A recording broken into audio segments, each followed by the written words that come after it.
Hey guys, it's February 4th, 2021. Let's take a look at what NNDM did. So it looks like there's quite a bit of a sell-off that occurred today at opening bell.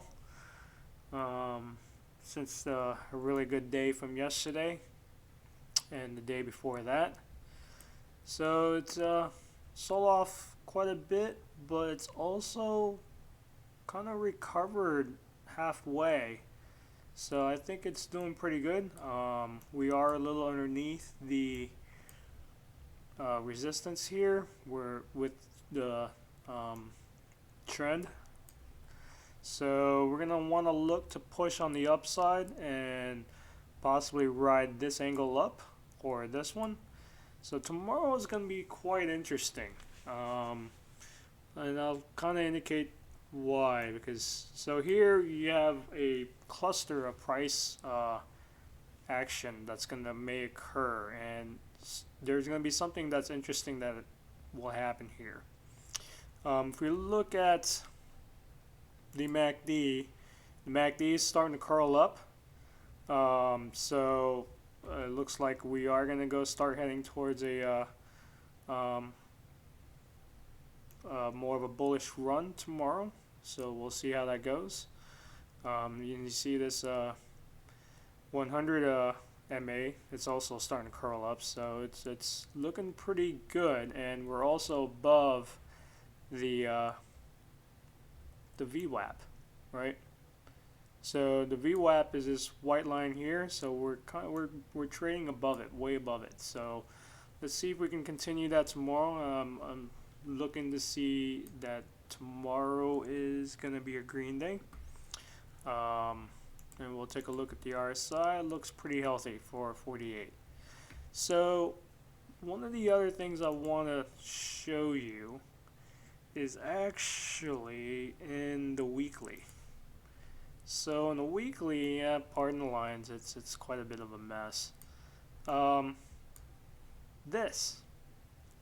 This right here, the 50 MA about to cross the 100 MA on a weekly basis.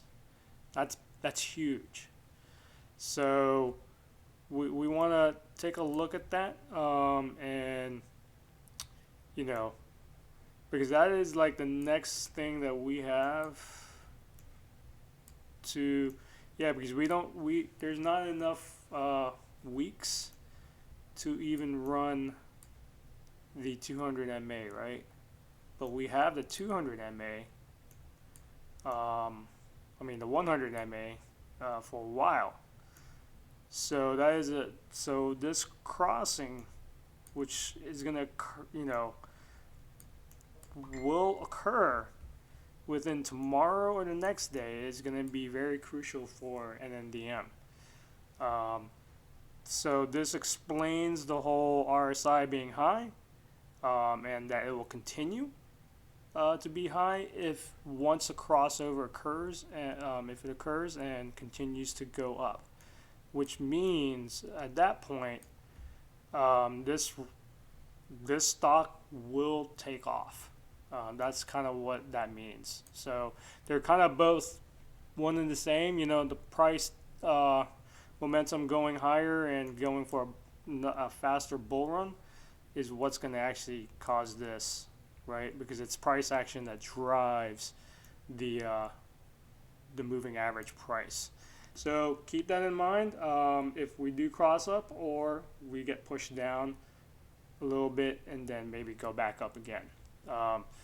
Considering this is high, right now it can go either way, because a stock that tends to be running bullish will remain at these very high levels for a while, and then you'll start to see it taper off. All right. So this is a weekly basis, so it is you will start to see it before. It's not going to be something that happens really quick, but you may see some price drops once that movement starts to occur. But everything else looks pretty good. There are a couple items that we want to look at on the news. So here, 3 days ago, roughly the first, no, this one, the first.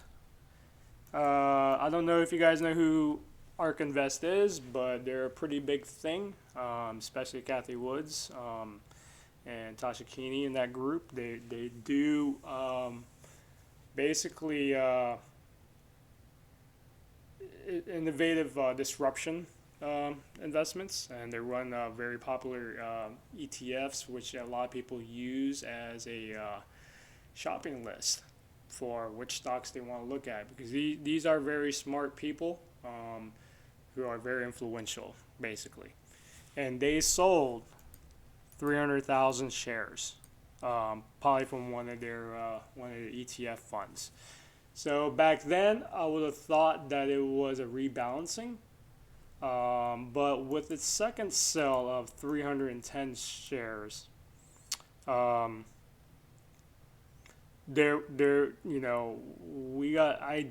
gotta find the buys for it. See if there was, if it's a rebalancing when to buy, right? But they also may not be buying back in right away. They may be looking for a pullback. But this is something that you do want to keep an eye on, because that's roughly about 700,000 shares. 710 actually. No. Let's see, 800. But yeah, 611, right? Shares. 611,000 shares. So that's a decent amount, and that's probably what you're seeing in the chart. Some of these sell-offs, right? So the truth is, the company hasn't released a lot of information. I mean, they have done a lot of direct offerings to raise capital for various things. Go over them quickly. Basically R&D the next LDM, the Dragonfly LDM, which is their product that does the printing and everything. So to make it to where it's not just at the level of prototyping, but actually full-scale manufacturing paces, so it can be used for full-scale manufacturing. And also the software that's included in that, where in some of the news they hired, some lead AI experts for doing the neural networks and everything for better AI performance, right?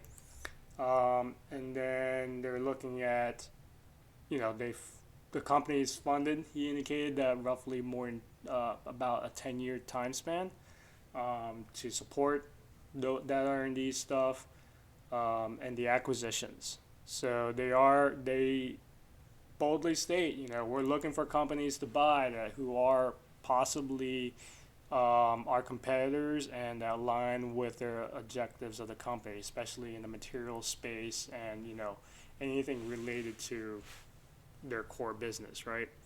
So here's some of the acquisition searches that used for that.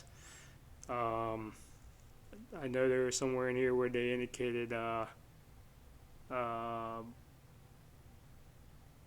individuals. I don't know if it's this one here that indicate who will be running the AI stuff.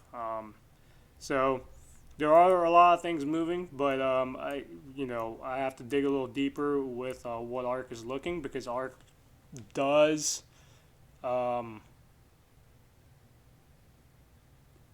scale. They measure a company's performance to Wright's law. And if the company is not performing in that objective, then they tend to sell it and move on, which I completely applaud them, because that's true to their mission statement.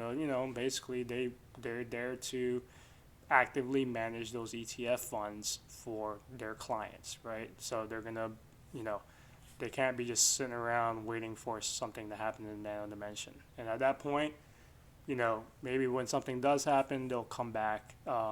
So just keep that in mind as you trade this. But we are getting higher lows and higher highs, so it seems to be moving towards a bullish trend. So these are the key levels that we want to look at. 1515 and 1535 and 1558 are the next set to come in, and then 1603 or $16 is going to be the next high that we're going to need to pass. So that's about it. But other than that, yeah, the biggest thing is that weekly where the 50 MA is crossing over to 100. That is going to be very interesting, and some of these Gann angle price clusters indicate something is going to be interesting tomorrow. All right, guys. Well, happy trading. Happy Friday tomorrow, and talk to you soon. Bye.